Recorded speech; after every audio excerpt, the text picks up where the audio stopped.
Hello everyone, welcome to English Grammar Course Part 2. আজকের বিষয় objects. প্রথমেই আমরা জানব হোয়াট ইজ অ্যান অবজেক্ট। সেন্টেন্সে যে নাউন বা প্রোনাউন সাধারণত ভার্বের পরে বসে এবং যার উপর ভার্বের কার্য প্রত্যক্ষভাবে বা ডিরেক্টলি, পরোক্ষভাবে বা ইনডিরেক্টলি সম্পাদিত হয় তাকে অবজেক্ট বলে। এটি অবজেক্টিভ কেসে হয়ে থাকে এবং হুম বা হোয়াট এই দুইটা ইন্টারোগেটিভ প্রোনাউন দিয়ে কোশ্চেন করে সেন্টেন্স থেকে আমরা বের করতে পারি। হুম ব্যক্তির ক্ষেত্রে, হোয়াট বস্তুর ক্ষেত্রে বসে।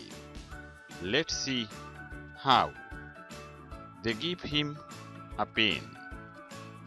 According to the definition, ভার্বের পরে হিম একটি প্রোনাউন এবং a pen একটি নাউন আছে এবং গিভ এই ভার্ব এ অ্যাকশনটা পড়েছে ওই হিম এবং পেন এর উপর। অর্থাৎ দেওয়া কাজটা সম্পন্ন হতে হলে অবশ্যই কিছু একটা দিতে হবে এবং গ্রহণকারী থাকতে হবে। সুতরাং তারা এই সেন্টেন্সে অবজেক্টস এবং ভার্ব গিভ একটি ট্রানজিটিভ ভার্ব। আমরা যদি হুম দিয়ে কোশ্চেন করি, whom do they give a pen, আনসারটা পাই হিম।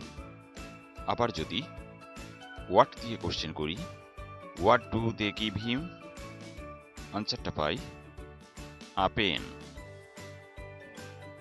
সো হিম এবং আ পেন উভয়ই অবজেক্ট হেয়ার।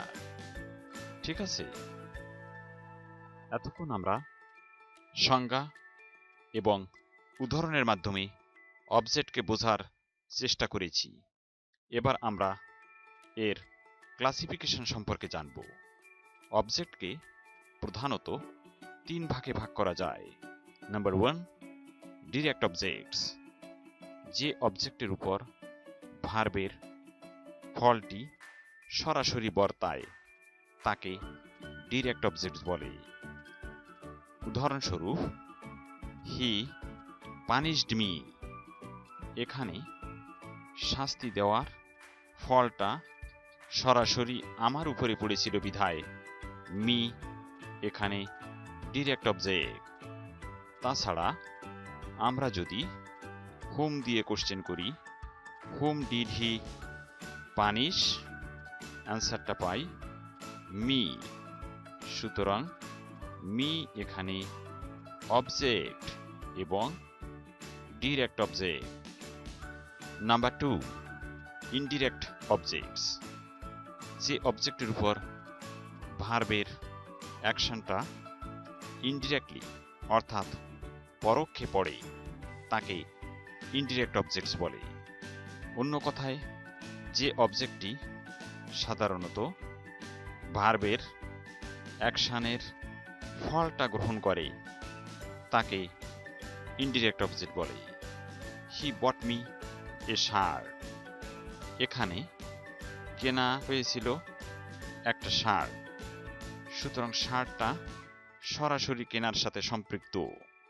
এই জন্যে আর শার্ট একটি ডিরেক্ট অবজেক্ট এবং এই শার্টটা কেনা হয়েছিল মূলত আমার জন্যে।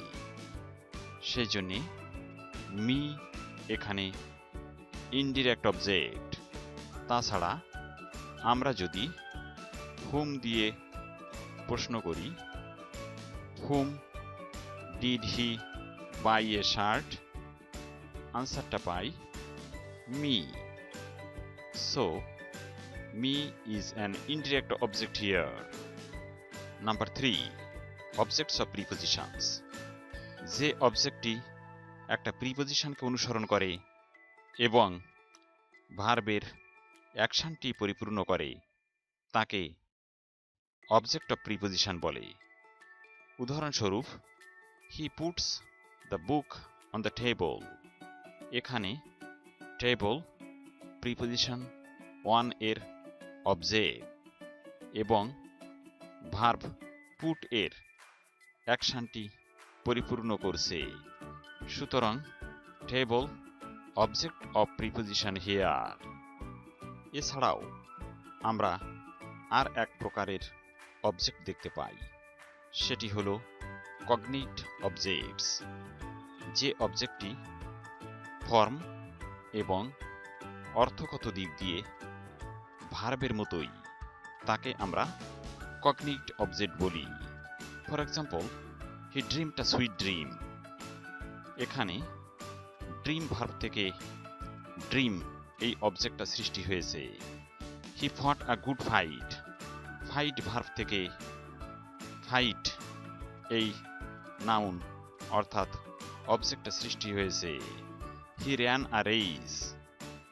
রান এই ভার্ব থেকে রেস অবজেক্টটা সৃষ্টি হয়েছে বিধায় ড্রিম, ফাইট এবং রেসকে কগনিট অবজেক্টস বলে। আরেকটা বিষয় আমাদের একটু খেয়াল করতে হবে, সেটি হচ্ছে অর্ডার অফ অবজেক্টস। যেমন, he gave me a pen. এখানে ইনডাইরেক্ট অবজেক্টটি প্রথমে এবং ডাইরেক্ট অবজেক্টটি পরে আছে। আমরা যদি এর অল্টারনেট করতে চাই, অর্থাৎ he gave me a pen to me, এভাবে প্রকাশ করতে চাইলে ডাইরেক্ট অবজেক্টটা যদি আগে বসাতে চাই, তাহলে পরে একটা প্রিপোজিশন বসবে। এক্ষেত্রে আমরা টু বসিয়েছি। হি বট আ শার্ট ফর মি। এখানে ডাইরেক্ট অবজেক্ট আ শার্ট এবং মি ইনডাইরেক্ট অবজেক্ট, সেজন্য প্রিপোজিশন ফর বসেছে তার আগে। ওকে, আজকে এ পর্যন্তই।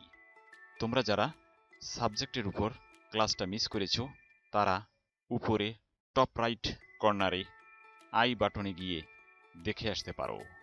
ইংলিশ গ্রামারের উপর A to Z ভিডিওস এই চ্যানেলে আপলোড করা হবে। For notifications, subscribe now. Your likes, comments and shares are inspiration for me. Have a good day.